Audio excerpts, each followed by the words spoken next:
So, did anybody else's house catch on fire this morning? Good morning. Welcome to Light to Tower on the Horn, 104.9, 101.9 AM 1260. We're live, local, and digital on the Horn app and at hornfm.com. Okay, it's a little bit of an exaggeration, little bit, but the fire department did have to come to the house this morning. I'll explain that momentarily. My name is Craig Way. Thanks for joining us this morning. Jeff Howe will be along shortly. Glad to have you with us. Our man behind the glass, our producer, Jack Farrell, is with us.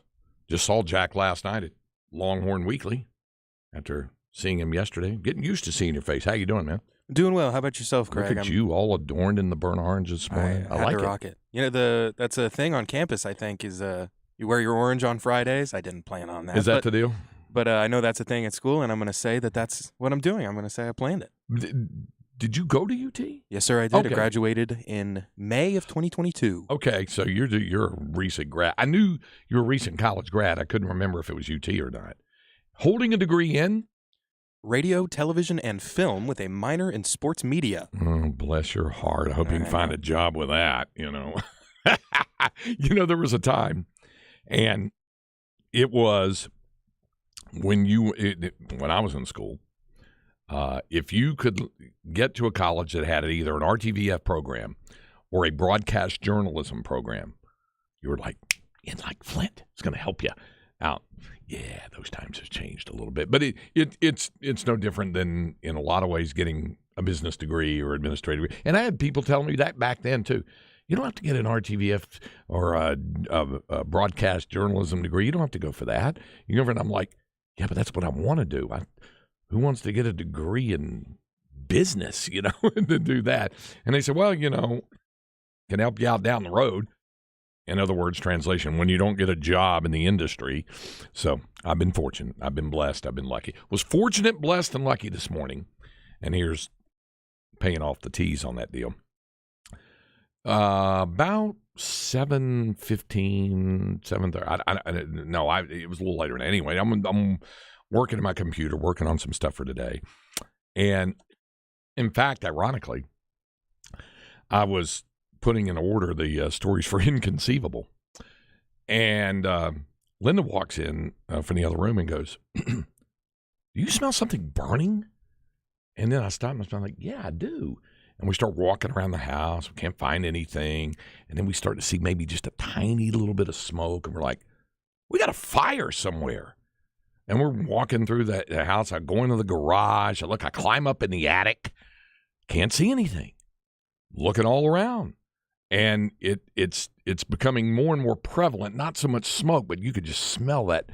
And here I am, getting ready to walk out the door. And, of course, the wife is always the hero. And, Linda's like, I got this. Don't worry about it. I'm going to call the fire department. And I said, okay. And I suggested, because I'm out of touch with things, I said, maybe call 311 instead of 911. Say it's not a full-blown emergency, but we smell something burn. So she did what I asked her to do on that. Yeah, there's no 311 anymore. Calling. And so I didn't know that. And I guess I'm out of touch, at least in Georgetown, where she called and said, the number you've called, blah, blah, blah. So then she called 911 and tells the operator on the line there in Georgetown, I don't know that this qualifies as an emergency, but it smells like our house is on fire. So, and the lady on the other end says, okay, we'll send somebody out. Go ahead and get everybody out of the house. Well, everybody was her and the dog. And, she put Sophie in the car, I think, and took her the dog basket thing and put her in the car. So that worked out all right. So the fire department shows up, and sure enough, burned out fan in the heating unit. That's what was causing, and it was burned out, was causing the smell. It hadn't gone full-on smoke yet, but we had already turned off the heat and they said, yeah, don't turn on your heat, or it might be a much more serious issue. So, and again, the hero she, after they leave, they spring in action. She calls. So I think we got Stan's Heating and Air coming out to take a look at it. So to try to fix that. So yeah.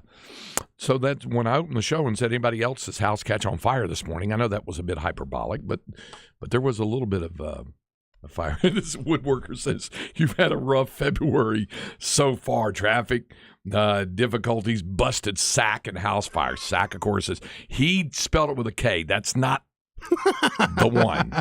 Okay, it's the one with just the C, the bursa sac in the elbow, which, by the way, is getting better. And I'll leave the judgment to my co-host, the pride of Northwest Williamson County, proud graduate of Florence High School, and you know him best for his outstanding work at Horns 24/7. Jeff, how does it look any better to you?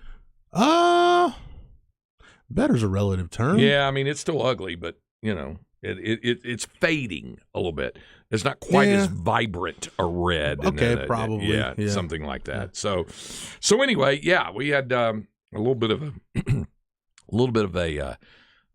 urgent call situation, not full on, because we were like, is this really an emergency? Well, I mean, we smell it, but we can't find it anywhere. Heard you guys talking about on my way up the elevator. Heard you guys talking about educational plans through journalism school. Yeah.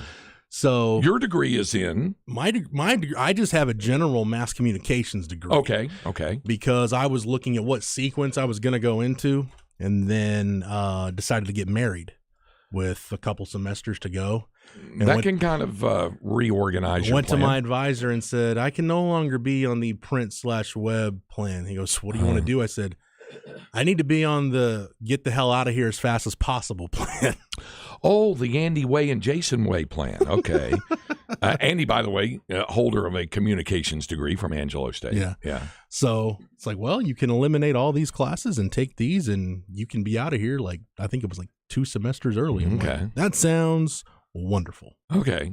All right. So that's there what you I are. did. Okay. Yeah. So at some point it comes down to get to the finish line for the sheepskin. Mm-hmm. Whatever it says on that degree, you are holder of a collegiate degree. And one thing that Andy found in his job search when he first got out was all that a lot of employers seem to be interested in was, do you have a college degree?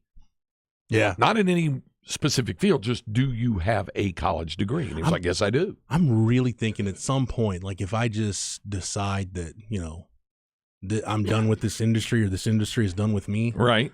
I'm really thinking about going back to school. Like, I'm intrigued by going back and getting a sociology degree. Okay. I minored in sociology. Okay. So you're not far from it. No, took some really interesting classes. Sociology of adolescent behavior. Yeah. Sociology of pop culture. Yeah, about the time you do that, you ought to have an adolescent on your hands. Pretty much. But no, I probably won't go back. Sociology really intrigued me, though. I had a double minor because I went through a Bachelor of Science program, degree program in North Texas with a broadcast news sequence. Mm-hmm.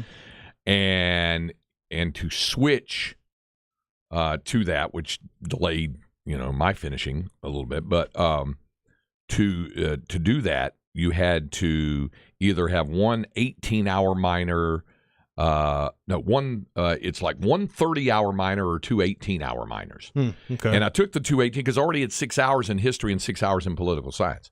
So it was a double minor in history and political science. There you go. That's See, sort of Craig took political science and history. I did sociology. So it's we can be thinkers sometimes, not always, but sometimes. And by the way, thank you, Texter, for and I will correct you though. Oh, even though I do appreciate the text. Says, so you're saying, Craig, what you have is an injury to your sack on your weenus. No. Craig's actually is on the inside of the elbow. The inside of the elbow, not the outside, where the weenus is. Yes. No matter how many times you try to take it down that road, the truth will out. So I enjoy a good pun, but I'll correct the texter. Thank you. Appreciate that. It's on the inside, not the outside of the elbow. Our Specs text line is open at obviously at 512-337-3776. It's 512-337-3776. Jeff's favorite texter name, pooped 11 times in one day. The day is complete already, and it's 10 out, and it's 11 after 10. Tells me, Craig, that would qualify as an emergency, the fan blowing out in that heater. He says those fart fans short out all the time, but they can cause a fire, and a small fire can and will turn into a big fire eventually. And that's kind of what the fire department told Linda. That's why they said, make sure you don't turn the heat back on, So it'd be a good night to build a fire in the fireplace. And See, yes, you mentioned one time about your history and political science minors, and then Yeah. we already get it. And I'm gonna see if you're up for this. Craig Way in 2024. what? Oh, You running for president, running for political office. no, that's not happening. Come on, We'll Craig. do that. No, that won't be happening. But I did. Somebody said, it was Bevo Lance Jason said, great opportunity to play Billy Joel's "We Didn't Start the Fire." I always, as an avowed Billy Joel fan, I always was hoping he would update that song and bring it out of the 80s, because it ends, with that when he's rolling through, starting from 1949 all the way into the mid 80s. It ends at "Rock and Roller Cola Wars. I can't take this anymore." I'd love for him to go on and take it into the 21st century. Add about 3 more verses or something like that. Would you? So if you were ever elected president, like you have the inauguration ball. If you were in the White House, would you allow Wiener King to cater the inauguration ball? Or maybe you'd do like what was it Trump did when Clemson won the national championship? He ordered like McDonald's, McDonald's and Burger King or something, and pizza or Domino's. Yeah, he kind of went Ricky Bobby on it. I remember looking at that picture and I'm like, man, it looked unappetizing, didn't it? I don't think college kids are going to be upset with free food. Yeah, but looking at that stack of filet-o-fish sandwiches just kind of sitting there, like, yeah, it's probably for you. Probably pass on those. Yeah. So yeah. Anyway, I'll keep an eye. Trevor on Lawrence getting ready to meet the president with the bubble guts because he went with the filet-o-fish. Yeah. Like, that's a bad. That'd be a bad beat. Bucky Godbold and I both like the filet-o-fish from McDonald's. Yeah, the filet-o-fish. My mom's a big fan of the filet-o-fish during the Lent season. The Lenten season is same thing with Bucky. He talks about that. Yeah. I did the only thing we did, because I grew up Catholic. For those who don't know, it was like every Friday would be fish sticks. For dinner during Lent. That's how I knew it was Lent. They would have it. There was a time they did that at least in the elementary schools. I vaguely remember that happening. I think there were a few years where I vaguely remember that happening. I don't know when that stopped, but I've had several people over the years ask me about influences in my broadcast career. What were your influences and things? And then I talked about watching the NBC Game of the Week on Saturday. Did Kirk Gowdy and Tony Kubek were the first real baseball I was getting there, because in North Carolina you didn't have affiliated. Later the Braves came along, but not when I was a little kid and a teenager. So you had that, and then watching some of the early NFL games on CBS and those kinds of things. But the one of the earliest influence I ever had was when we were growing up in North Carolina. Our house where we moved to had one of those. Remember those intercom systems? Oh, the house, yeah, and you the push old the school button. ones, yeah. Old school intercom. So we had one of those because it was a 2-story house, because there were 5 of us, 5 kids, and my dad would turn on the radio in the morning. He used to like say stuff to us over the intercom, like, "Hey, get up, time to get up." But he didn't. He got to the point where he would just turn on the radio. We had a local radio station, WBIG, like big. But it was like, we're big in Greensboro was what it stood great for. called love. I know. I couldn't believe they gave it up like in the 80s when it closed down. But they had an old radio guy named Bob Poole, who was pretty in relation to former Oklahoma safety Brodney Poole? Nope. And Bob Poole had a syndicated radio program called Poole's Paradise on the East Coast that went really big. He was up in New York for a while, but he came back. He was from about 20 miles north of Greensboro in a little town called Stoneville, and they used to call him the Duke of Stoneville. And he had this deep, rich baritone voice, and he would tell stories and things like that, and listen to it. And I'd hear him in the morning, and it was pretty intriguing. But he used to read the school lunch menu. Oh, yeah. For the Greensboro school. Today's school lunch menu: fried fish, collard greens, congealed cranberry salad, cornbread, plain or chocolate milk. That's the school lunch menu for today. And it would do that. So I'd hear him. Sounds like that for lunch, and then diarrhea by recess. Yeah, well, it's school lunches, That kind of we've had the school lunch discussion before. Like, I was a big fan. What was hamburger day at school, Craig? What day of the week was that for you? Usually it was either Thursday or Friday. See, in North Carolina, they didn't do enchiladas. Right. Didn't do that. Had the square pizza. Have that.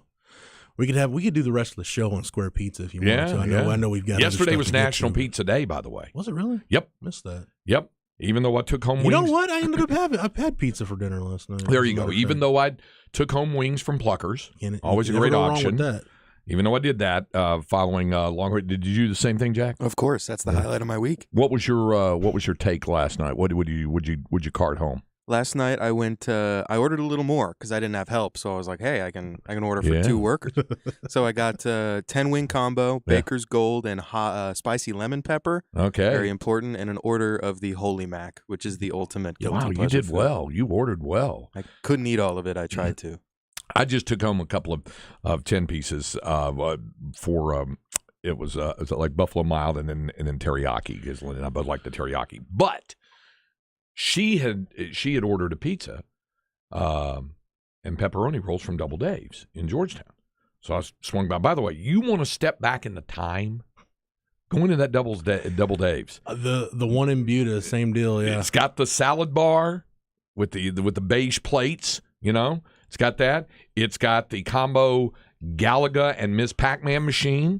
So I love going to the. Love going to the Conans down south. It's like, wow, I just stepped back into 1994. This is awesome. Yeah. So anyway, it was that. But so yeah, it was National Pizza Day yesterday. Salisbury steak was a big player in the lunch presentation. Yep. We used to get that. And then like you said, you get the hamburger, get the fish. Something about that cafeteria Salisbury steak. I don't know what it was, what kind of, what's the word I'm looking for? Additives they put in that thing. Right. But, the preservatives. Man. Yes. Cafeteria Salisbury steak goes pretty hard. I haven't had one in a minute. If any school employees, anybody done at Eanes ISD when you have, because I just say Eanes because they're right down the road. Next time you have Salisbury steak day, why don't you bring somebody? You know what? We can have Coach Salazar. Maybe he can do that during the football season. Yeah, there you go. Salisbury steak, and he would do I that. can reminisce. Somebody said thoughts on the hot honey Bichon flavor. Have you had that yet? I hadn't had that. Oh, I get it all the time. Really? I'm a mustard Good? guy. Yeah. And I don't know how long they're going to have it because, Bichon off to bigger and brighter. Right. But I get it. It's delicious. But if you're not a mustard guy, maybe not the right call for you, but it's tasty and it's Bichon. So everything to love there. That's a good point. Big Crit fan says Double Dave's in Georgetown also smells like cigars from the shop next door. Now that you mention it, yes. I smelled someone that come in and I didn't know what it smelled like. Smoking like people, but I know they didn't have a smoke. That's what it is. It was from the cigar shop. MJ from Hearn. We know what Hearn is, Jeff. Yep, the town that Walmart killed twice. MJ has texted us a couple times to say MJ from the town that killed Walmart twice. Love that. Says the stew and the cheese rolls at school. Healthier version of the steak fingers was my favorite, along with the hamburger helper. Another vote for the hot honey Bichon flavor. And Victor says back in elementary, my friend was eating his Salisbury steak, tried to cut into his fork, and it slipped right off the plate onto the floor. He was a little upset. I would imagine. It's a damn shame. It's a waste of good Salisbury steak. Cooter says, how about that square pizza? Yeah, you mean cardboard with the ketchup and imitation cheese? Absolutely. Yeah. No, it's better than that, Cooter. We're not going to speak ill of square pizza on this show. Yeah. I never understood why when it was Square Pizza Day, why they had corn as one of the sides. Yeah, it was. Corn is easy just to roll that out there. Probably, and something with the French fries. You have corn and French fries with pizza, with the square pizza. You just did it, and there'd be like Jell-O or something, and I never understood it. I mean, I guess it's like, here's a vegetable. It's just corn. We're checking off that vegetable box. Yeah. What we're going to hear a little bit from Rodney Terry talking about West Virginia. We got that coming up. What do we have rolling for a Longhorn Notebook? Gee, what is there to talk about? Yeah, I better know. Remember, I kept telling everybody. Oh, I mean, it was reported that it's reported, and you were like Kevin Bacon in Animal House. Stay calm. All is well. Trusted our sources on that one, and they were right. So yeah, we'll talk a little bit. I'm working on a column right now. Actually, the column is done. I'm getting it posted. And we'll dig into this. We got plenty of time to dig into it, but basically looking at how the move to the SEC in 2024, it's kind of, now that it's final, it's up the ante for Sark's third season. Okay. And I'll go into detail why. Okay. For sure. And Let me ask you a question. This is philosophical. I'm not advocating for anybody getting in trouble with their jobs or anything like that. Listen, people work very hard, and that includes Pete Thamel. Yeah. But when you are in the industry of the written word as it pertains to sports, right? And whether inclusive of your time in the newspaper industry or now with Horns 24/7, this is kind of an open-ended question like fans sometimes have about officials. Somebody asked Vic Schaefer this at the luncheon yesterday. Are officials held accountable for the types of games that they do, good or bad? So kind of a modified version of that would be when a guy, especially, I mean, a guy's big name is Pete Thamel, is probably there's no repercussions from that. But in your time, if somebody wrote something, they just flat dead wrong, got it wrong or something, were there repercussions? Was it just a stern talking to from the editor? How did that work? If somebody was just flat out wrong? It depends on the severity of the offense and what the content in which they were wrong on was. Okay. For the most serious offenses, that's a come to Jesus meeting with editorial. Yeah. Yeah. Yeah. Okay. And I've been made aware of some of those. Have you? You know, usually, and here's because I've been wrong too when I've reported things. Sometimes you've got sources, and then you might talk to somebody and they hadn't necessarily talked to the right person, but you trust that person because they've been right before. Stuff happens, right? And I say this all the time, Craig. No matter whether you love us at Horns 24/7 and you don't like anybody else, or you like one of the other Texas sites and you don't like us, whatever it is, none of us bat 1,000. No, it's virtually impossible. None of us shoot 100%. Because other than, and you correct me if I'm wrong, other than official press conferences and media availabilities, it's very difficult for someone who does what you do and the other fan sites and things of that nature to pull a head coach and have a quote-unquote private audience where you can get a lot of stuff straight from the coach's and if mouth. Not the head coach, somebody that would have the authority to make a comment. Yeah, like there's plenty of times where, hey, I heard that so-and-so didn't make the road trip. Well, all of my sources are on said road trip, so I can't get a hold of anybody right now. We'll just have to wait till we get to the stadium to see who's there. Exactly. That kind of stuff. And again, I don't think Pete Thamel got any wrapping of the knuckles with a ruler from the editorial staff there at ESPN about get told to grab a switch off the tree or whatnot. Yeah, I don't think anybody did that to him there, but I mean he was what was it, a week ago? He was pretty galvanized about a and week saying ago. It's not happening. They're going to be in through the full Monty through 24-25. But no, I've found, Craig, when I've messed up that and this is my policy. Every reporter is different. They handle it different. My policy is own it, apologize, and do better the next time. Yeah. I'm a big fan of it. And I've talked about this with the Deshaun Watson thing. And anytime you get yourself in a bind, I'm a firm believer in. And this is, we talked about this too in terms of, I don't want to say press conference etiquette, but like when a player has a really big mistake in a game, I'm a big fan of anything in that realm. I'm just a fan of rip the Band-Aid off, talk about it now, because if you just get to it, everybody's going to forget about it in about 24 to 36 hours. Yep. In this society. Just apologize, own it, and move more often than not, that's what has to happen. Very, very rarely do the bosses have to get involved. Yeah. Somebody asked me, what about broadcaster, Craig, when they screw up? And we do. It happens a lot. I try not to, but if I get something wrong, I'm going to say, sorry about that. I was messed up on that, and it's just like anybody else in any other job. I say, people make mistakes at work. It happens. You go Homer Simpson and drop a radioactive, what was it, a screw or something like that into a deal. It happens. Some of us have jobs where we can make mistakes, and depending on the severity in our industry, you can make mistakes and apologize for it and be fine. Yeah. But there's some professions where that margin for error does not exist. Like, I don't want my heart surgeon one day to be like, well, my bad. We'll go, sorry. Oopsie. Yeah. Well, what happened was, no, I'd prefer Seinfeld episode where the junior mint falls into the guy's, heart cavity, that kind of thing. So, yeah. All right. Somebody said, remember when the newspaper in Lawrence fired a reporter for saying that Jalen Daniels would be out for the whole season. Turns out he was off by 1 game, but he was still fired. Yeah, that was something. Yeah, it happened. And somebody else, I think someone fed him bad info to drum up conversation about the topic. Hey, anything is possible. Somebody else, hey, Jeff, want Salisbury steak school lunch style? Try the Salisbury steak frozen dinner, the Banquet brand. It's on point. When's the last time you ate a TV dinner, Craig? A long time ago. Honestly, I really think Thanksgiving 2006 was probably the last time I ate a TV dinner. I'm pretty sure that's when it was.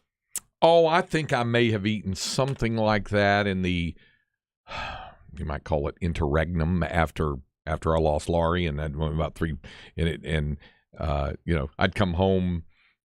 And it's just Jason and me in his high school. I'm like, what are we gonna do? And we like run up to the store. And neither of us felt like it might be like an HEB quick prep meal, not a TV dinner. Right. It might be something like that. I can't remember. Jason would like those though. He would eat them for lunch. You just get them for lunch, and he would eat those. Have you told young Jason Wade to enjoy the metabolism while he's got it? Oh yeah, especially I told you that what really brought it home in chilling detail to me was when we were driving to the East Coast.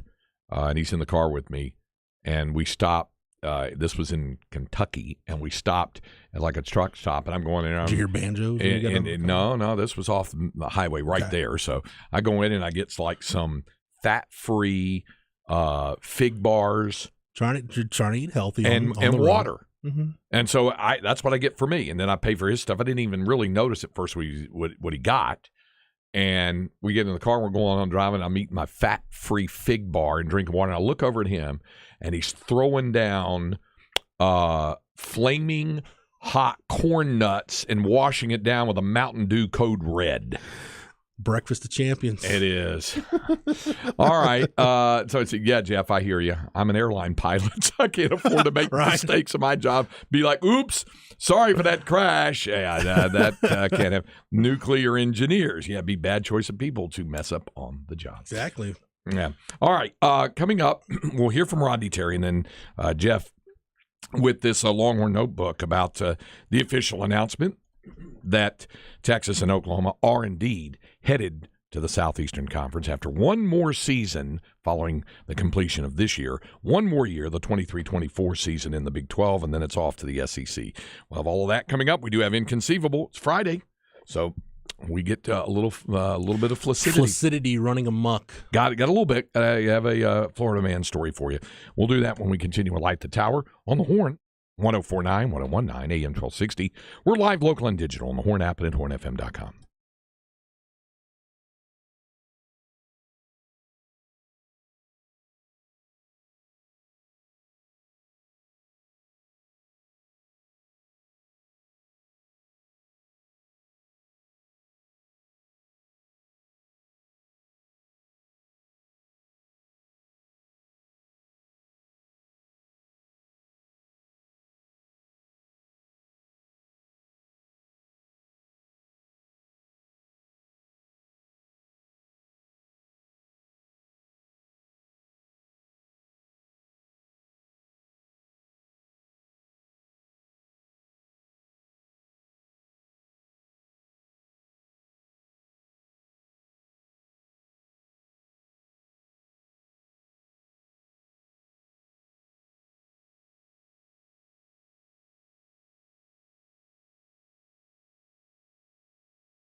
Some mid-'60s Beatles.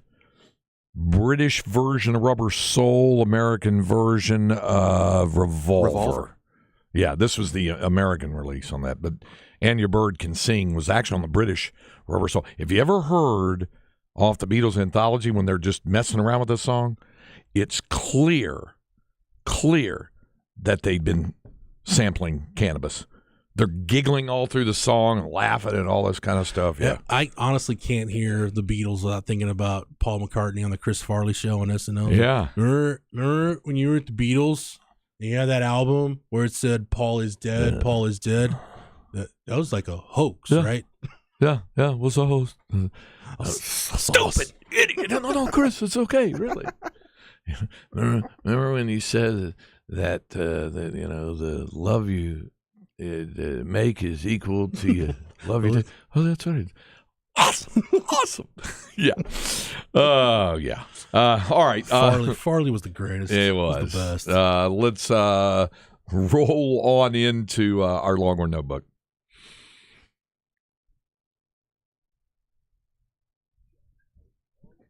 There it is. And it's brought to you by Erin Bowersock, the home loan expert and your Longhorn lender. Be sure to check her out on the web at bowersockteam.com, BOWERSOCK, bowersockteam.com. You want to go Hoops audio first? Or you want to go? We can do that. It's of course, the Longhorns getting ready to play West Virginia a second time. This West Virginia team playing better than they did the first time they met. They won back-to-back Big 12 games. They beat Auburn. They're looking good. They beat Iowa State the other night. So last night on Longhorn Weekly with Rodney Terry from Pluckers from Learfield and heard here on the Horn, we got to talking about this West Virginia team and how they are playing at a higher level and the challenges they'll present.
Yeah, and so they'll have to deal with that. Stevenson has just been lights out lately. It started that against Auburn, and he has just been hammering. And the Longhorns did a really good job on him in the first meeting between the two.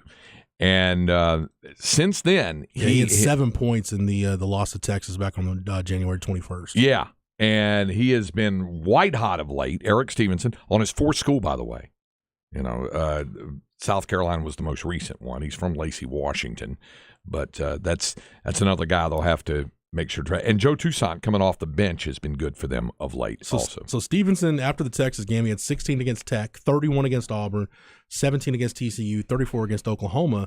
But to RT's point about how well they're playing as a team right now, Stevenson only had 8 points in their win over Iowa State. Yeah, they had other guys that could step up. Shot 1 for 6 from the field. Kadrian Johnson is another guy that Rodney knows very, very well. He's a native Texan out of South Oak Cliff. Started off just up the road from us at Temple College.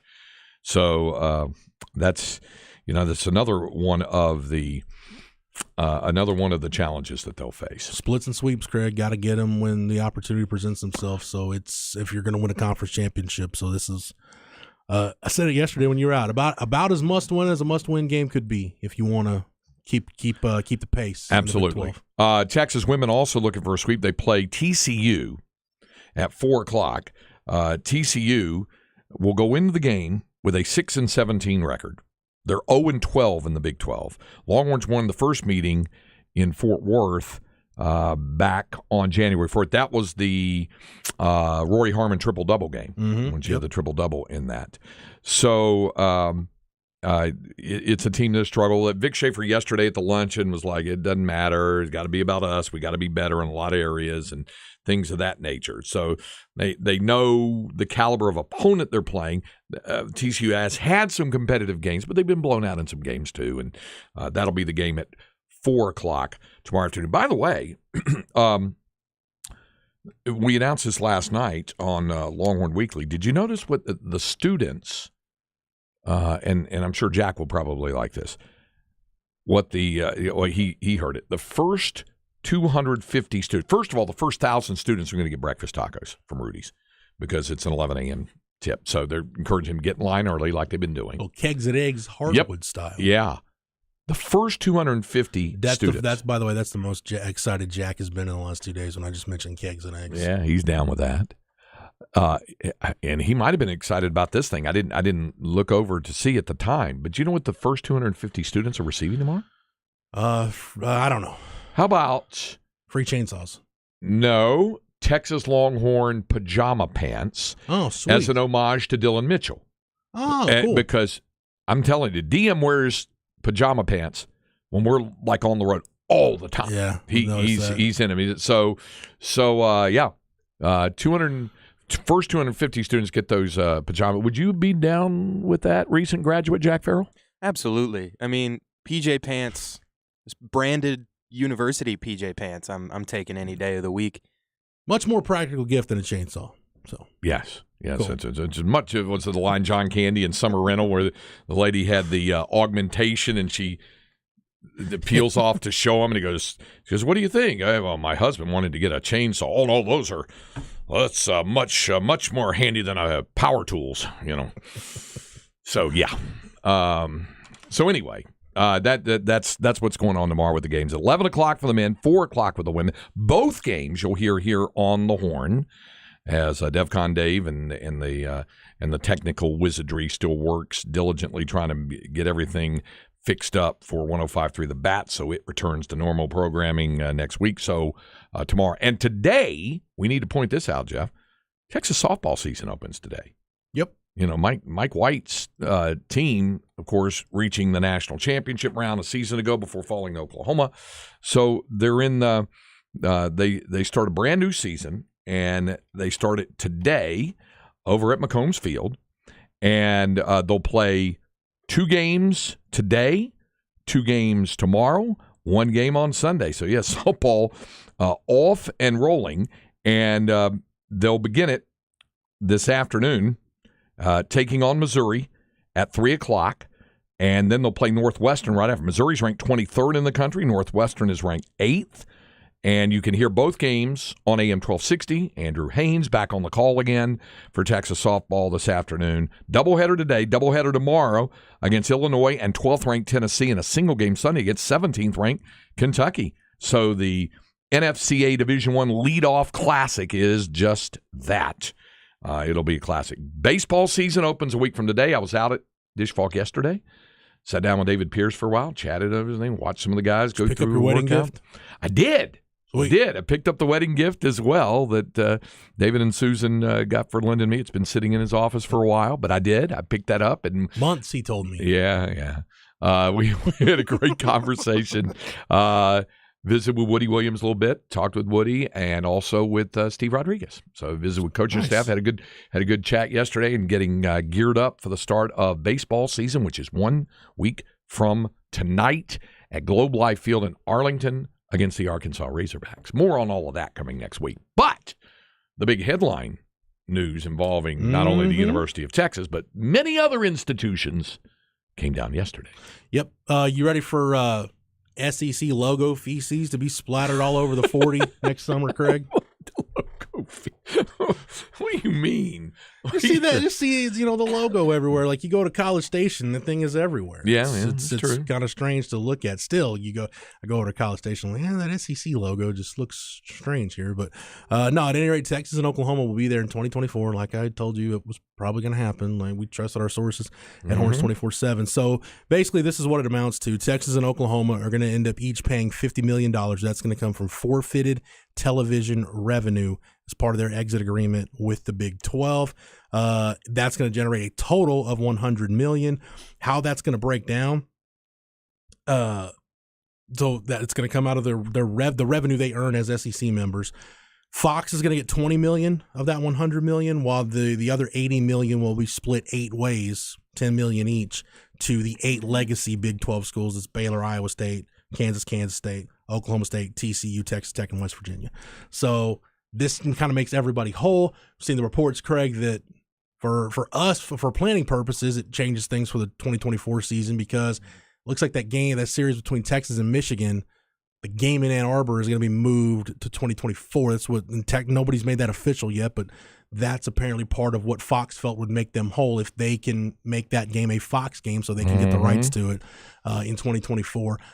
So everybody seems to be happy. We figured this was going to be the way out, and it is. And now Texas is going into the SEC, and this will be the program's last season in the Big 12. I want to talk about the football aspect of it at the top of next hour, because I really want to dig into that.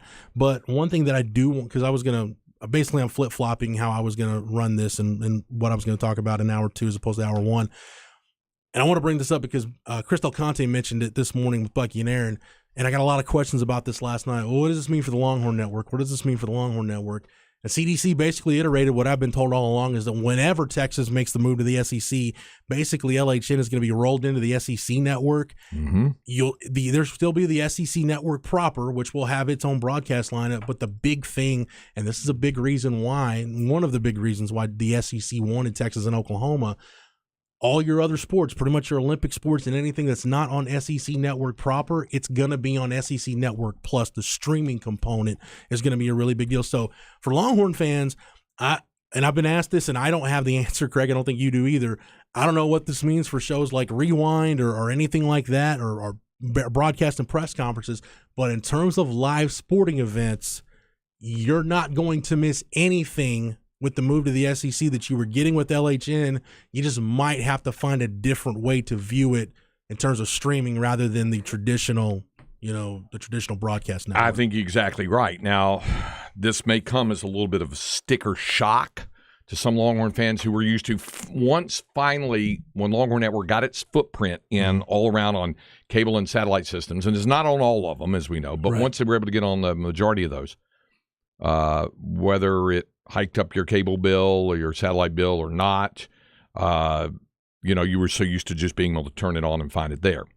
So that's not going to happen once they get on in there. I think probably what will happen is there will be a great many athletic events from the University of Texas that will be on SEC Network, and there may be different regional platforms that the grids are set up with cable and satellite to provide for that. But beyond that, let's say there's a baseball and a softball game going on at the same time, or overlapping, and say they're carrying the softball game on SEC Network and there's a baseball game that night.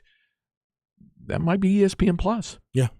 You may be looking at it, and if you have a subscription to ESPN Plus, you get it that way.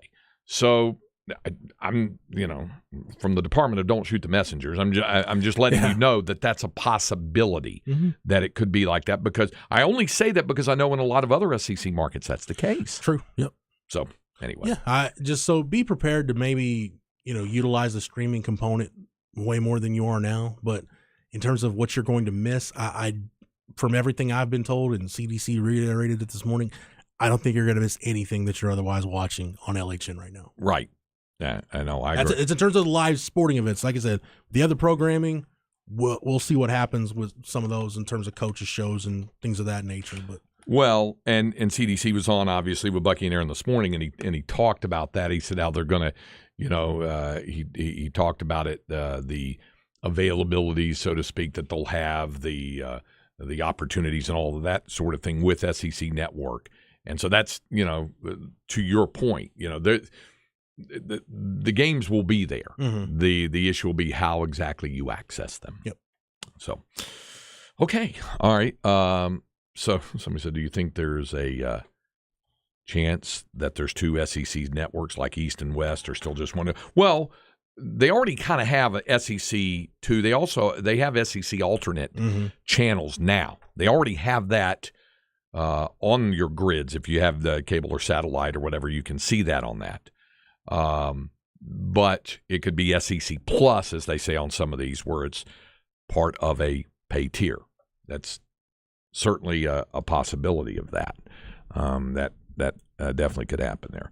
So, and Cooter said, in reference to the split with the Big 12, it reminds me of the line out of McClintock. Divorce, is that where you pay a woman not to live with you anymore? That's about right. Some women I know would be worth it. So, yeah. Well, like we talked about, Craig, this is better for everybody. Texas and Oklahoma need to go ahead and make that move ASAP. And for the Big 12, it's, find your own footing, and you've got the membership you're going to have going forward. And if you want to expand, now you've got the freedom to do so. Yes. And everybody can move on. Absolutely. The opportunity is there. Since we're talking about TV real quick, any idea or word on what CBS is going to do with their 2:30 p.m. slot after they lose the SEC in 2024, as in the interest of full disclosure, as a Paramount employee?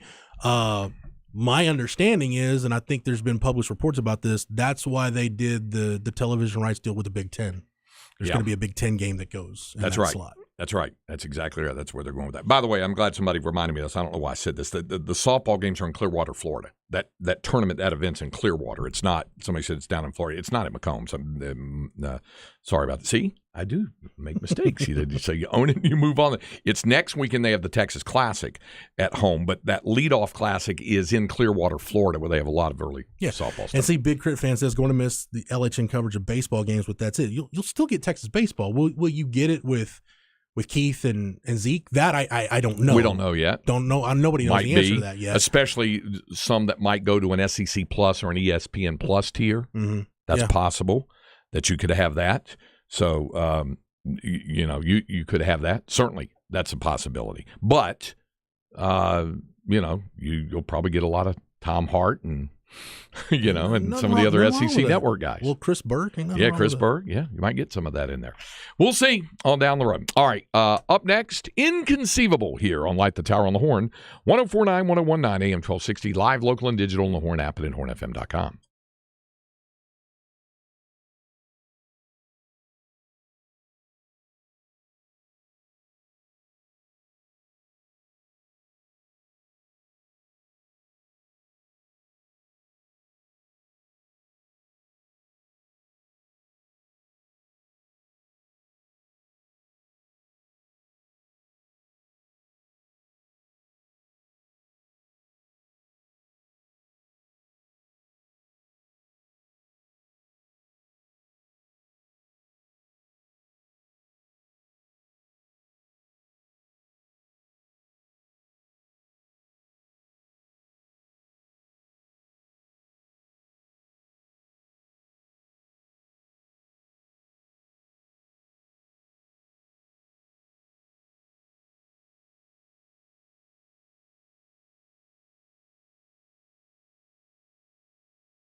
Jeff's going to like this inconceivable. He's got a variety of things. First thing, this... any Cocaine Bear updates? Yes. Nice. That's why I said you're going to like this one. There is one. On the edge of my seat now. Okay, before we get to that... now you're going to make me wait. No, it was determined that our regular producer, Cam Parker, is a McDonald's guy, and you said you are as well, Jack? I could do McDonald's. Yeah. I'm a Whataburger loyalist, but Right. I'll take McDonald's. Okay, all right. McDonald's has a new meal coming out, but it kind of got leaked out, and they didn't want word to get out about it. The name of the meal is the Cardi B and Offset meal. Okay? Because it has to do with Cardi B and Offset and their relationship, I guess. Sure, yeah. Yeah, okay. The way this happened was someone came and ordered at McDonald's, someone named Liz, and she went on TikTok to show all this. And she said, y'all, we're at McDonald's right now. Tell me why they have this bag. The camera then cuts to show footage of what appears to be a paper McDonald's food bag decorated with pictures of hearts along with a text that reads, the Cardi B and Offset meal. So is what that deal. But apparently word was not supposed to be out on this. And so she says after that, the Cardi B and Offset meal, I've not heard of that yet. I'm spoiling it right now. The meal appears to be a quarter pounder with cheese with and has 2 slices of cheese on it, pickles, onions, mustard, and ketchup. Also, a McDonald's single cheeseburger also is in the meal with the same accoutrement, along with large fries, a packet of barbecue sauce, an apple pie, and 2 beverages, a High C and a Coca-Cola. And the straws are crossed in the picture, and again, playing up the romance-themed celebrity endorsement. So that's what that's all about. But anyway, she had said that, she said, she said somebody may be getting fired for letting that, using the bag. The bag was not supposed to be used yet on that. Somebody should be fired. Have you seen that list of top 50 or 100 or whatever it is rappers of all time that Billboard put out? I heard Chad and Zay talking about that yesterday. Look, if you, any list of great rappers, if you're going to rank the likes of 50 Cent, Nicki Minaj, Snoop, all those people I mentioned, J. Cole, if you're going to put them on the list of greatest rappers ahead of Ice Cube, somebody should be fired for putting that list together. Yeah. Well, there it was on that. It's like, Ice Cube at 18, I told Chad and Zay yesterday, I'm like, that's 18. If you think about it in terms of like an AP top 25 at the end of the year, that's where you put like a 9-4 ACC team. So basically, you're telling me like Ice Cube is the hip hop equivalent now of like Wake Forest football? No, that can't. That's a good way to put it. Can't happen. Okay. You wanted your Cocaine Bear update. Yes. Here's the update on the movie. All right. You know who produced this movie, right? Yes. Actually directed. I said produced, directed it. Elizabeth Banks. Yes. So Elizabeth Banks has kind of been drawn in a little bit of controversy by a scene in the movie. Okay. The scene does not involve the bear. It's not the one where you see the bears sliding on the ground, in a cocaine-induced high. It's not the bear with coke all over his snout, chasing people down and dragging people. All the things that Jeff wants to see in the movie, all of that. No, there's a scene in the movie where there are 2 12-year-olds coming across some packages of cocaine in the woods, and they use some drugs, use some of that in there. And so she got criticism for showing 12-year-olds using drugs. And she said she got with the studio executives and the creatives as to whether or not they should age up the characters in question. And she said we all kind of held hands and were like, guys, they got to be 12. It's their innocence being tested. That's what was interesting to me about the scene. I took Just Say No to heart. Being a goody two-shoes played into it. Personal safety played a role in it. I was a cocktail waitress for years, and I was not interested in being sober for the shizzle I saw, she says. So it's her first directorial project since the remake of Charlie's Angels. in 2019, which grossed $73 million at the box office. As we know, in case you hadn't heard, there was a 2019 Charlie's Angels. Yeah, it was a redone on that. This movie, loosely based on the true story that happened in 1985 when a bear came across an estimated 300-pound shipment of Colombian cocaine that had been dropped from a plane across the eastern Tennessee and northern Georgia area. The real bear was found dead beside an empty sack and several bags torn to shreds. A medical examiner examined the bear's body to find it suffered from, get this, cerebral hemorrhaging, respiratory failure, renal failure, heart failure, and a stroke as a result of a drug overdose. The bear's taxidermized body can be found at the Kentucky Fun Mall on a display simply titled Cocaine Bear. So now it's a movie, and to answer your question, it's a CGI bear. Okay, so it's not a working bear. It's a working bear, not a shoot bear. Right, a CGI bear going on the rampage, and it's also the final movie for legendary actor Ray Liotta, who passed away. At the age of 67. All the great films Ray Liotta was in. Yeah, comes to his last one is Cocaine Bear. Cocaine Bear. Yeah. That's his last one. What a hell of a way to go out, man. Yeah. I believe he's also due to be in a film from Charlie Day. It's coming up soon. Yeah, so I maybe think this was the last one he shot. filmed. Okay. Yeah, I think that's the way they're describing it anyway. Okay. I mentioned that yesterday was National Pizza Day. Survey, best pizza city in the United States. What automatically comes to mind? New York, but right? Specifically Brooklyn. Yeah, Juliana's. Yeah, I need to make it over to Brooklyn on one of these NYC trips. Okay. In the survey, New York did not win. What? Neither did Chicago. Portland, Oregon, according to this survey, it's because there's something called the upcoming Encyclopedic Modernist Pizza. So it went to these cities: Chicago, Detroit, L.A., New York, also New Jersey, and the Connecticut tri-state area, Old Forge, Pennsylvania, Philadelphia, Phoenix, Quad Cities in Iowa and Illinois, San Francisco, Seattle, and St. Louis. So what made Portland to stand out? Said it came down to innovation and passion to bring across the best. There are artisan places they went to. There were a couple of them jump-starting the quality of the pizza scene there. So they say Portland for what that's worth. All right. Artisan is just a fancy way to say snobby. Yeah. What is not snobby is Florida Man. And we do have a Florida Man story for today. His criminal activity exceeded only by his stupidity. That pretty much describes Florida Man, doesn't it? Don't you think?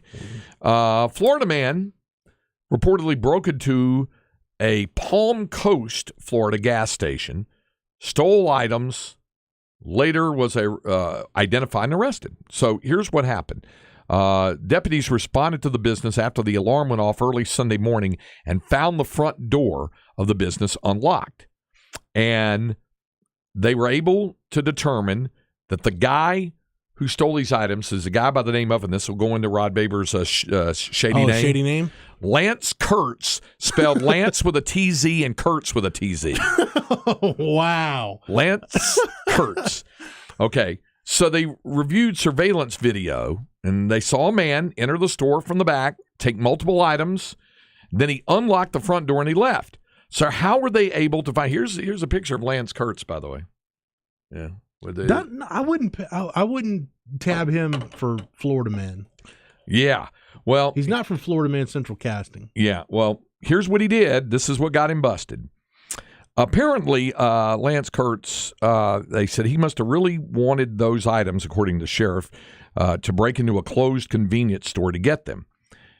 He left his debit card on the counter. He left his debit card so he could go back later and pay for the items.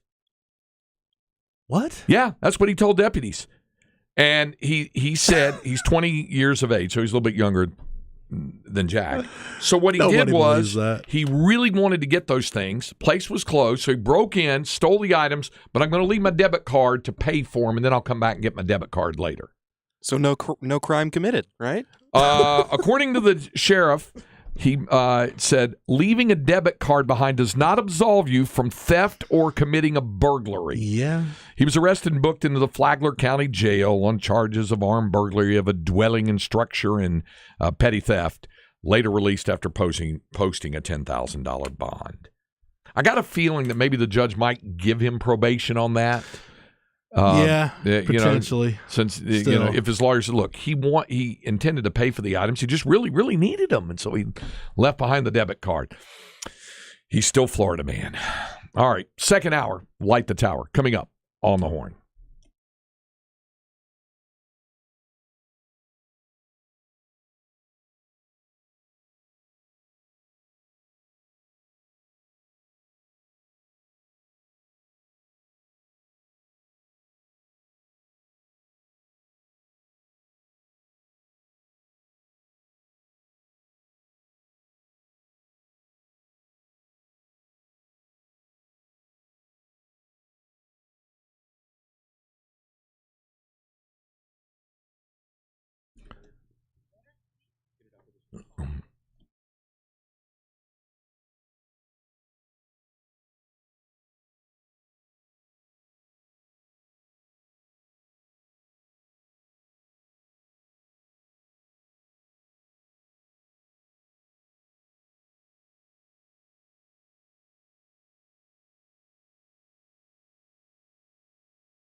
There's still cleanup going on around the area because of the ice storms that happened last week. I've still got a whole bunch of fallen branches in my backyard, and we've got people doing that. We were fortunate.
Second hour of Light the Tower here on the Horn.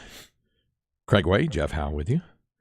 And our man producing it, Jack Farrell. Jack, do you go back to being just a regular swing shift dude after today? How does that work for you there? Looks like it. Cam Parker's returning on Monday, so actually he'll be back tomorrow to be our on-site engineer for Texas women's basketball. But you are truly, pun intended, a jack of all trades because we use you in a variety of capacities and areas and things like that. So that's the way I like to be. Well, it can always work if I can do it. My dad used to say, make yourself as indispensable as possible by being as proficient in as many possible things as you can. Yeah, sometimes it's not so great because then when you're filling in on the morning show and then on both morning shows and then Cameron's out of town, he's the only other person that knows how to do Light the Tower, so still have to do that. So I'm doing all my stuff and filling in this week. So you become Mikey from Life Cereal. Yeah, let's get Mikey. Yeah, he won't eat. He eats everything. Hey, he likes it. Hey, Mikey. Jack is he's like the swing tackle of the Horn. You know, he might have to start a few games and you don't freak out, but there might be a week where we don't even need to activate you this week. You just kind of chill. Yeah, just kind of the deal. Changes from week to week. Yeah.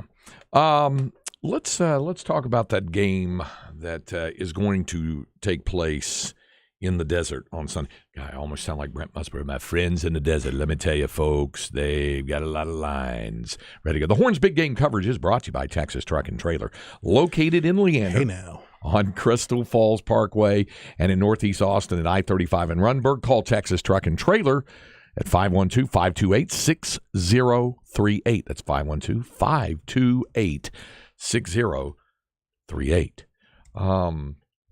This morning, the guys were talking about it, and they were putting out their final predictions on the game. Lee Sterling, Paramount Sports Betting, he took the Eagles kind of in a 28-24, 24-20 kind of ball games, maybe 28-20, something like that. Bucky, I think, went with the Eagles by 4. Aaron sticking with the Chiefs, his choice to pick Kansas City to win it. So in the final analysis, how you feeling about this? Going with the Chiefs. Are you? Mm-hmm. I can't root for the Eagles. The most miserable Super Bowl I've had. I don't know if it's the most miserable. Like a Patriots-Eagles Super Bowl was pretty bad. It was bad. Like I said, I missed all but the last 5 minutes of that, flying with the Texas women's basketball team to Morgantown, to West Virginia. Got there, walked into the hotel the last 5 minutes of the game. See, I would have rather have been in Morgantown than dealing with that. Yeah, and I didn't have the home entertainment set up then like I have now, thanks to AV Consultations. So was it the worst for you personally, your worst Super Bowl ever to witness, to be part of? Was the worst ever for you was Patriots Eagles? Now I've got to think which one. Yeah, the first one, which went down to the wire, that the Patriots won. That was the one in Houston, wasn't it? You know what? No, that was in Jacksonville. Remember the one in Jacksonville. Yeah, the one in Houston was the one against Carolina. Yeah, I probably the first one, because I didn't have complete disdain for the Patriots at that point, like I would later, and like them. How could you not? But the fact that T.O. came back, and I'm like, and played his rear end off. He played really hard. There's no way I wanted T.O. to get a ring. The evil Roy Williams, that was, as sick as this might sound to some people, that's the moment I cheered for him the hardest. Was How about when that? He snapped T.O.'s leg. Yeah, look at you. Wow. Okay, so that was... like back in the day, Craig, you know this about from wrestling, growing up with wrestling in the Carolinas, Greg the Hammer Valentine wore that shirt that said, "I broke Wahoo's leg." I always thought Roy Williams should have got him a shirt that said, "I broke T.O.'s leg." Okay. All right. Jack has not been on this planet very long. In fact, I think what was the year you were born? 2000. So I was getting ready to be born right as the Titans came up short. How about that? Yeah, you're almost the exact same age as my youngest. He was 7 months old at the time. He was in one of those little swings, and he was 7 months old at the time asleep. And when Kurt Warner hit Isaac Bruce with the 73-yard touchdown pass with 2:06 to go, I leaped off. We had a little Super Bowl watching party at the house. I don't think Bucky made it, but Aaron was there. We had several staff members there from the old radio station. We were there. And, of course, Aaron was rooting for Tennessee since they were the former Houston Oilers, See, Aaron went down that road. Like, he did. Rooting for Titans. My brother's was one of those Oilers fans that he just didn't watch the NFL until the Texans came back. Yeah, it was kind of almost like our good friend that used to work with us, David Anderson. He was a lifetime Oilers fan growing up in Lufkin, and he completely disavowed himself of anything but Adams touched. So he rooted for other teams and then the Texans when they came along. But when I leaped out of that chair on that touchdown pass, my youngest child was sound asleep, and I'm thinking it woke him up, and he had been like a model baby all the way up to that point. And Laurie always blamed me. She said, it's your fault that he became more difficult to deal with it because it was like a shock to the system. But the Rams won the Super Bowl. And they did. So I'm trying to think of, for me, what would be the worst? It's going to be one of those Patriots Super Bowls, probably. It's not the one against the Rams, even though they were awful in that one and lost 13-3. That was a great Super Bowl, by the way. If you just like old school football, it was a great Super Bowl. It's a great Super Bowl for defense. I enjoyed that. I enjoyed that Super Bowl a lot more than other people did. Yeah. And everybody comes in the next day, oh my gosh, the game was horrible. The game was great. Strategy, there was defense involved. Like it was awesome. The chess match with Belichick and Sean McVay. I mean, if I were to think about it, maybe some other ones. That Bears-Patriots one, I mean, it was the crowning of the Bears as champions, but it was an awful game. 49ers-Chargers was pretty bad. 49ers-Broncos, 55-10. The biggest blowout in Super Bowl history in that. And anti-Cowboy fans could point to either their blowout Super Bowl wins. They could do that as well. No, I'll tell you one. 27 is probably my favorite. Yeah, I could tell you a nasty one. One's pretty not good. Remember Steelers-Seahawks Super Bowl 40? Well, first off, it's played in Detroit, which I think automatically disqualifies you from playing a good Super Bowl. 21-10, just an ugly game. That was another one. Casey Hampton got him a ring. Yeah, he did. Did you hear the best thing about that, though, when the Steelers made their White House visit? Casey Hampton kept telling the team that he's like, yeah, I know President Bush, because when he was Governor Bush, he would go down to the 40 and work out. And everyone's like, no, you don't. And sure enough, at the White House ceremony, President Bush was like, where's Casey Hampton at? I need to see Casey Hampton. And everyone's like, oh my gosh, he was telling the truth. All along there. Love me some Casey Hampton. Okay. And then, of course, I would, somebody said, Stoner says, Jackie Smith, bless his heart. For those who don't know, that's Super Bowl 13. You don't have to detail History dictates that I do. The Cowboys had signed Jackie Smith, veteran tight end, and had a fabulous career with the Cardinals. Hall of Fame tight end. It signed him late in the year and made some big catches down the stretch. They get into the Super Bowl, and the Cowboys are down 21-14 in the third quarter, and Staubach is driving them down the field, and he's got Jackie Smith wide open, fires a pass, hits him between the 8 and the 1 right there, and you hear Vern Lundquist's call on the Cowboys radio. He goes, Jackie Smith caught, dropped. Oh, and he slid down. He just dropped it, and he said, oh, Jackie Smith, bless his heart, he's got to be the sickest man in America. They settled for a field goal. And what's kind of unfortunate about this is that a lot of folks wanted to blame him for that. The Steelers came back and scored 2 touchdowns after that. They had, they hit a long touchdown pass to Lynn Swann to make it 28-17. Then Roy Gerela slipped on the kickoff. It wasn't an onside kick, but he slipped. Randy White was on the front line of the kickoff coverage team, and he had a cast on because he'd been playing with a broken bone in the wrist. It hits him there. He fumbles it. Steelers recover. Franco Harris takes it in for a touchdown not long after. It's 35-17. Now, Staubach, true to his credit, brings them down the field.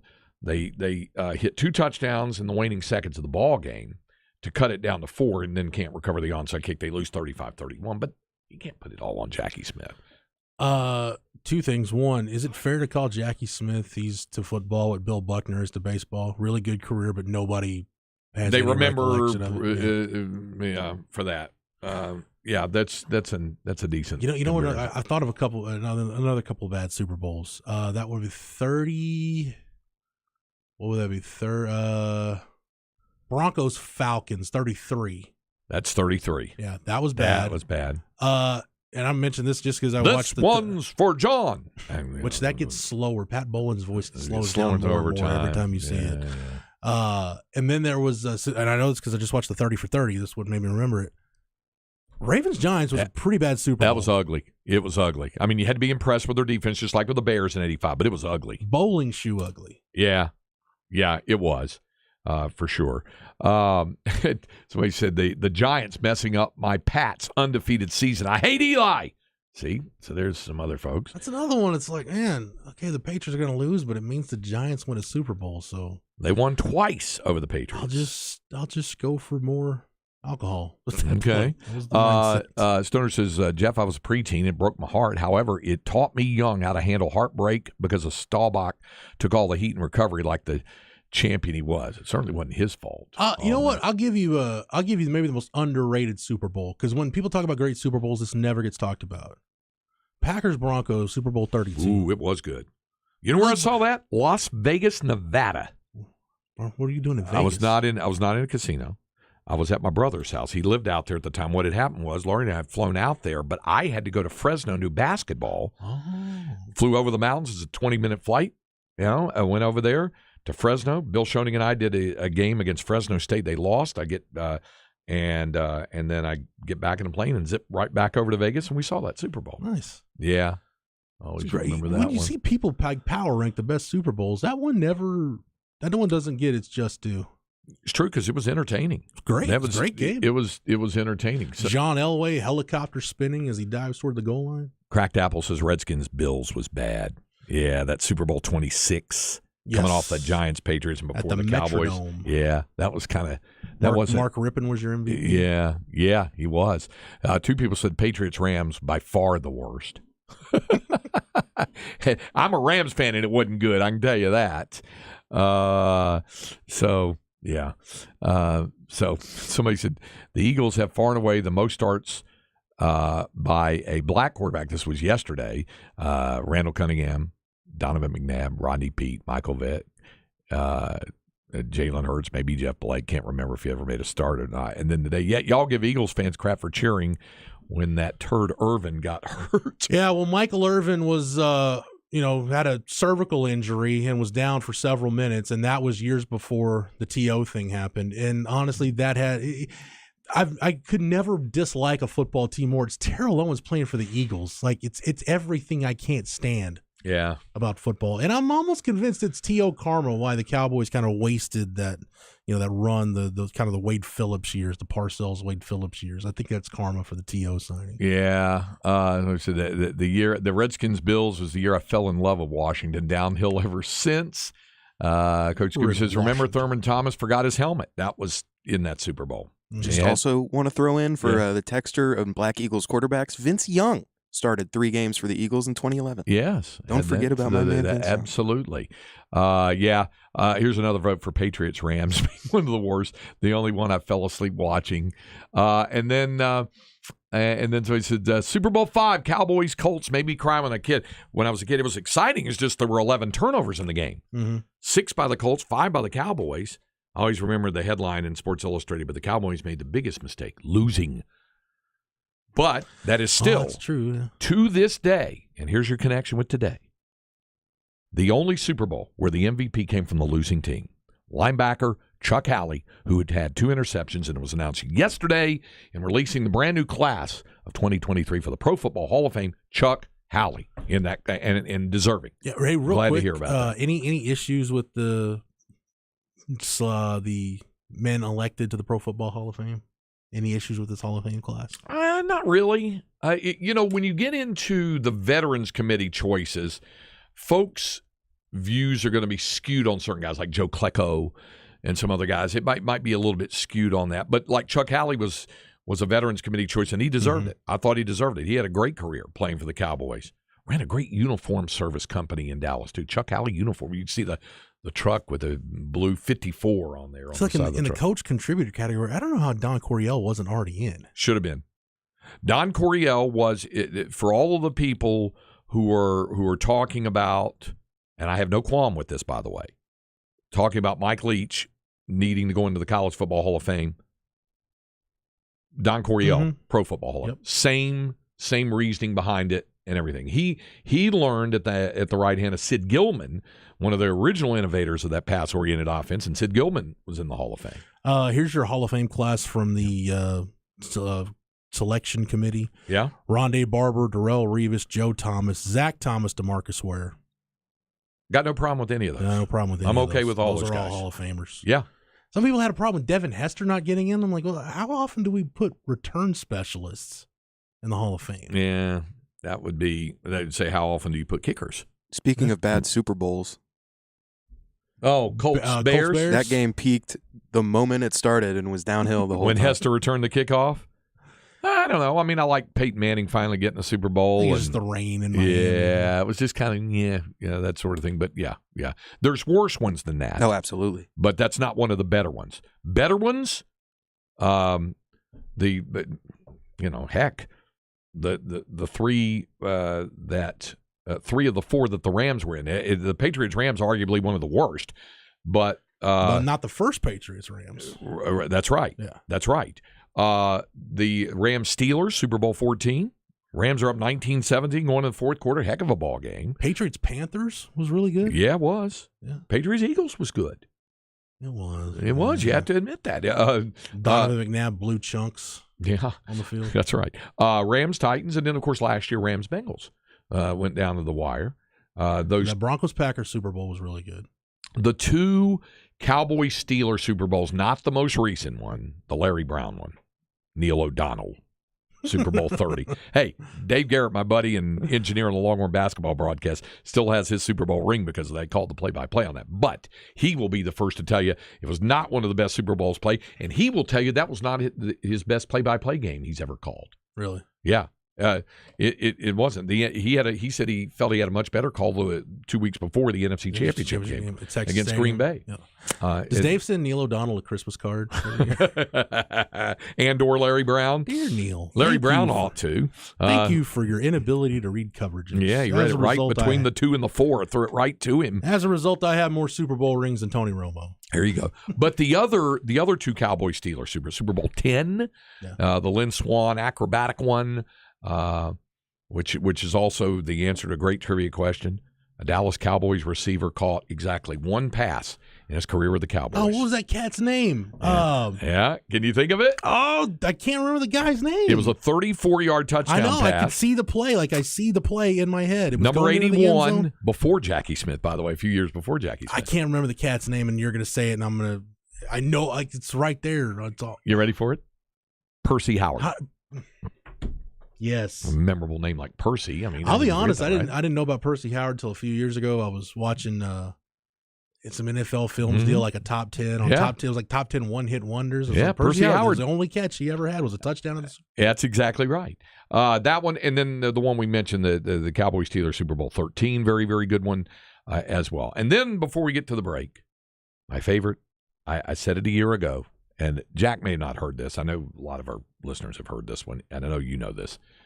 My favorite Super Bowl trivia question of all time, because we used to play it pretty regularly down here because I got that from, we'd have a panel discussion when I was in Dallas with Brad Sham, Chuck Cooperstein, me, and Brian Briscoe, our staff, and we would play Super Bowl trivia. And a guy called in with it, because we used to play it where you can either ask us a question, try to stump us, or take one from us. And if you were successful at either, you won a prize. So this guy said, I got one for you. And we said, okay, go. And he said, name the 3 teams that were in uniform for Super Bowl 10. 3 teams. And we're like, what do you mean 3? 3 teams were in uniform for Super Bowl 10. Oh, yeah. And we're like, you talking about the officials? No. 3 National Football League, at the time, current teams were in uniform, full uniform, that day for Super Bowl 10. We're like, well, Super Bowl 10 was Cowboys-Steelers. We're like, well, yeah, and it's down in Miami, and then Brian Briscoe said, unless it was like for that filming of Black Sunday, and Brad went, oh, you're right, that's it, yep, that's it. They were filming Black Sunday, and the Dolphins were one of the teams in there because it was local, and they got them in there when they were doing about the terrorists flying the blimp into the Orange Bowl, the Super Bowl, Black Sunday. So that's one of my, if not my favorite, that's one of my favorite Super Bowl trivia questions of all time. All right, coming up, we have a Flex 30 update and another Longhorn notebook when we continue with Light the Tower on the Horn, 104.9, 101.9, AM 1260, live, local, and digital on the Horn app and at hornfm.com.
You know, the boss is coming to town.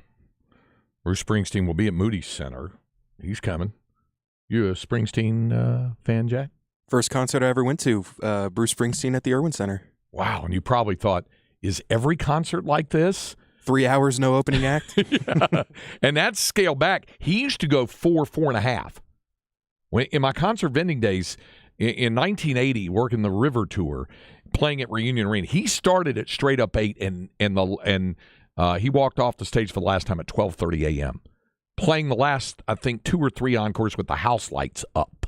Yeah, they brought the house lights up for Born to Run at ours. Yeah. He played Jungle Land, which apparently he hadn't done in years. Yeah, and he wasn't ready to leave. So anyway, he's coming back. Mellencamp coming back as well.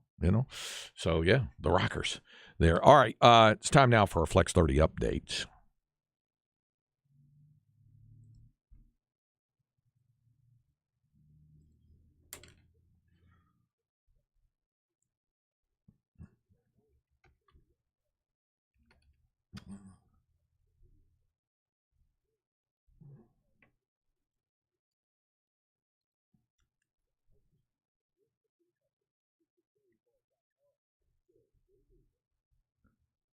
What was that noise that it came down before the thing? That was kind of different. Just whiffed on the hotkey click. I was about a millimeter too far to the left. Oh, okay. Just wondered about that. Some notes to let you know. Bobby Acosta stepping down as head football coach at Del Valle. Was there for a couple seasons. Of course, folks remember him from being down in Florida at IMG Academy. Won the mythical national championship in 2020. That he announced that he is going to be offensive coordinator for a college team he declined to name at the time. Okay. He said it's a 6-hour drive from Central Texas. Okay. So if you try to figure that out, you could be going. Could be. That sort of thing, because they are getting ready to establish that program there at UT Rio Grande Valley. So that's entirely possible on that. So, yeah. Anyway, stepping down as head coach after 2 seasons at Del Valle. Heard the Flex ATX show last night after we got done with Longhorn Weekly. Hopped in the car and heard Zach Lucero and Nolan Hogan. They were rolling. They had a chance to visit with our good friend and the head coach of the Vandegrift Vipers, Drew Sanders, last night. Talked with him as well, and we're getting ready for playoff basketball as well. It's going to be a big time. I should let you know this. I think the official announcement coming. The UIL state tournaments for basketball, the way I understand it, are not going to be televised on Bally Sports Southwest. Really? Yeah. Now, Bally, those regional networks are all part of that Sinclair reorganization going on through bankruptcy and things. So I don't think they're going to. However, they are going to be televised, although I think it's all going to be streaming on that. So depending on what's going on with Texas men's and women's basketball, I may be on some of those calls. Roger Wallace could be as well. So be like a Texan Live thing, maybe? Could be. Something like that. So they're still finalizing some plans on that. All right, so there it is. There's your Flex 30. Hey, real quick, since we are the home of Lake Travis Cavalier football, the Hornets, shout out Garrett Wilson for being named NFL Offensive Rookie of the Year. Yeah, at the NFL honors last night. So congratulations. Our man Jeff said, could it be UTPB, UT Permian Basin? That'd be about 6-hour drive going out there to the basin. Could be. But I kind of like Jeff's guess of UTRGV because they are establishing a football program there. So, could be. All right, let's roll into our second hour Longhorn Notebook. A Longhorn Notebook brought to you by Aaron Bowersock, your home loan expert and your Longhorn lender. See if Aaron can do for you what she did for Linda and me, and that was to get our home loan approval turned around in a snap. She is, after all, the person who can make that 10-day or less home loan approval guarantee.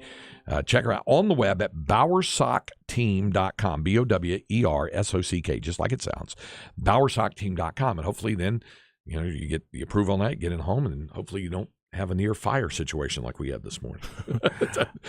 Fortunately, it was just what fans. I didn't know those were called fart fans. I didn't know that either. Yeah, the little fan there in the heating thing that burned out. So Linda has been on the job, and she's got somebody coming out to fix that later today.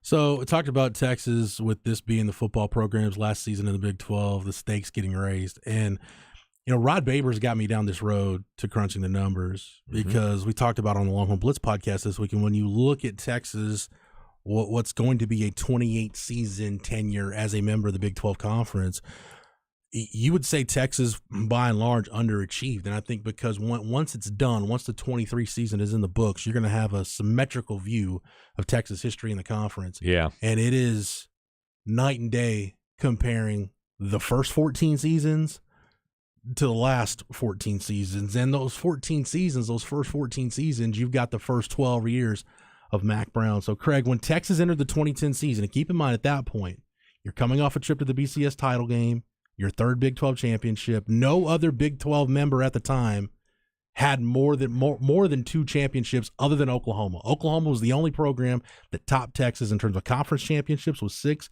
and championship game appearances with 7. Also, heading through the 2009 season, since the Big 12 had held its inaugural football season in 1996, no conference member had more total wins in that time than Texas with 140. No Big 12 member had more league wins than Texas with 88, and Texas also led all Big 12 members in overall winning percentage and conference winning percentage. Under Mack Brown, you can argue, and everybody goes through this. Did Mack leave some meat on the bone in those first 12 years, as good as they were? Yeah, some of that was not entirely his fault. Some of it was, and you can go back and do the what ifs for years like 01 and 08 and so on and so forth. But Mack's run to that point, Craig, through the first 12 years, Texas won 128 games, had 9 straight seasons of 10 wins or more, finished ranked in the final AP poll 12 consecutive years, 7 top 10 finishes, 6 top 5 finishes. You ended the program's 35-year national championship drought. And heading into 2010, Texas had a string going where they had won 26 of their previous 28 games. So that football program was riding about as high as truly one of the golden eras of Texas football. But we all know what happened in 2010.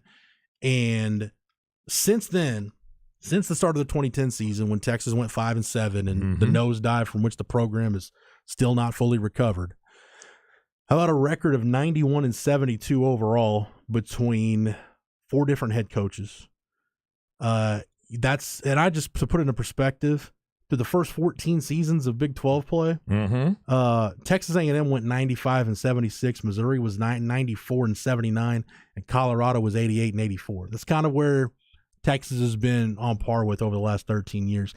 Texas Big 12 record over the last 13 seasons, 61-54. And I just looked at how Texas has compared to, let me just run down some more numbers real quick before I get into the head-to-head comparison. In the last 13 seasons, Texas has only made 1 trip to the conference championship games. That was in 2018. Right. 1 season of 10 or more wins, again in 2018. 5 in the last 13 seasons, they've only finished in the final AP poll 5 times, and just 1 top 10 finish. Again, that was in 2018 when Texas finished 9th. So I just went back and looked at, over the last 13 seasons, which programs have put together a better body of work than Texas? I'm going to give you the rundown here. Okay. Baylor has overall 103 wins, 65 conference wins, both of those more than Texas. Baylor now has the same number of Big 12 titles as Texas, with 3 different titles between 3 different. And now Matt Rule made one of the championship game appearances, but 3 conference titles. And one of those was shared, the TCU. 2 under Art Briles. 1 under Dave Aranda, 2 trips to the conference championship game, 6 AP poll finishes, 2 top 10s, 1 top 5, only 2 losing seasons. Texas has had 5, and to Texas' 1 10-win season, Baylor's had 6. Kansas State, very similar resume to Baylor, 103 overall wins, 67 conference wins, 2 conference titles. They're also tied with Texas all time with 3 conference championships, 1 appearance in the conference championship game, 4 AP top 25 finishes, 3 losing seasons, 3 10-win seasons. Oklahoma State, which you can argue now with the exception of not winning a national championship, Oklahoma State's kind of been what Texas was through the first 14 years in terms of being a second fiddle to Oklahoma. 120 overall wins, 76 conference victories, 1 conference title, 1 championship game appearances. 9 times in the last 13 years, Oklahoma State's finished in the top 25, 2 top 10s, 1 top 5s. No losing seasons. Oklahoma State's the only Big 12 program in the last 13 years that has not had a losing season, and 7 10-win seasons. TCU, even with 2 fewer seasons in the league, 87 victories overall, 56 conference wins. They've got the one conference title. They made 2 conference championship games, 4 AP top 25 finishes, all 4 in the top 10, 2 in the top 5, 4 losing seasons, 4 10-win seasons. The only Big 12 programs, Craig, where you can say Texas has unequivocally put together a better body of work over the last 13 years, Iowa State, Kansas. By the way, you want to take a stab at Kansas's conference record over the last 13 years, or their record conference or overall? How about a 29 and 125 overall and 10 and 105 in conference play? Then you've got Texas has been better also than Texas Tech, who has a losing record both overall and in conference, and West Virginia, 2 fewer conference seasons, 73 overall wins, a losing record in Big 12 play. Texas has had more in common, Craig, with the bottom half of the Big 12 than the top half of the Big 12. You can't erase, and I broke it down even further. When you look at the win-loss records for Texas, just in terms of who they've beaten, when you look at what they've done against the top half of the conference, they have a 33-15 combined record against Iowa State, Kansas, Texas Tech, and West Virginia. Against those other 5 schools, Baylor, K-State, Oklahoma State, and TCU, 26-37. That includes Oklahoma State, Oklahoma, and TCU winning a combined 26 of their last 37 meetings with Texas. You can't do anything to erase what's happened in the last 13 years. No, it's there. But, it's there for all the world to see. But after being the butt of the joke for a large majority of the last 13 years, the stakes are raised, because if Steve Sarkisian can get to the Big 12 championship game, give yourself a chance to leave the conference as the first program other than Oklahoma in the history of the Big 12 to win 4 more conference championships, and finally, at long last, be on an upward trajectory as you're going out the door of the Big 12 and heading to the SEC, that would be something that all Longhorn fans would love to see as you make this conference switch. And if you fail to meet expectations, if it's 8 or fewer wins overall, 6 or fewer wins in conference play, unfortunately, it's going to be more of what we've seen the last 13 years. And then those 2 halves of your lifetime as a Big 12 member, it really will be the best of the best and the worst of the worst, and a large chunk of mediocrity for about a decade and a half. So that's what's at stake, is ending one of the more forgettable eras in program history on a high note, really turning the page as you leave the Big 12 heading into the SEC. The nice thing that a lot of Longhorn fans point out is that you can bookend conference championships. Exactly. I wrote that in this piece. Yep. It's about to go live at Horns 24/7. Bookend your time as a Big 12 member with conference titles. All right, we'll be back to wrap up today's edition of Light the Tower on the Horn, 104.9, 101.9 AM 1260. We're live, local, and digital on the Horn app and at hornfm.com.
Hey, if you're getting ready for that weekend, a doubleheader of Texas men's and women's basketball, and of course, the big game on Sunday, The bigger issue is, are you happy with your home TV and home entertainment setup? If not, why not get in touch with Tom McKay at Audiovisual Consultation? Maybe you can get in touch with his daughter, Camilla, because she seems to be on point with all this. And who's recorded informational spots they have for you there. Now, Tom and his staff can take care of your home entertainment needs by working with you to design the home entertainment system that really works perfect for you, whether we're talking about outdoors in a patio setting or bedroom, living room, den, man cave, family room, whatever the situation might be. They can work with you within the spacing, the type of technology you want, and work within your budget. And best of all, you don't have to worry about going out and shopping for the HD TV or all the surround sound equipment and having the cabling and having to hook it all up. Tom and his staff are experts, specialists at all of that, and they can do that. Check them out on the web at avconsultations.com. Then give Tom and his staff a call, 512-255-8678. Let Tom McKay and Audiovisual Consultations help you realize the home entertainment system of your dreams.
This one's done. So on the record, give me a final score prediction.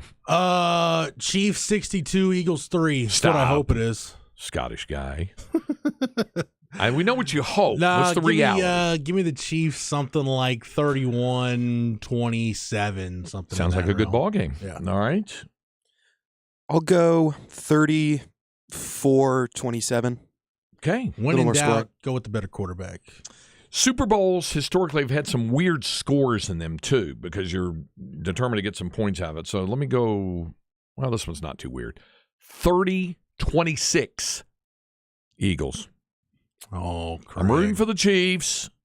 The reality is I'm picking the Eagles, 30-26. All right, stay tuned. Up next, hey, and I may be checking in. I'll be checking in for sure one way or another from Lubbock, on Monday because Longhorn basketball plays at Keep Texas Craig in your Tech. thoughts and prayers. Yeah, I appreciate that. All right, stay tuned. Chad and Zay are up next. We'll talk to you next time on Light the Tower.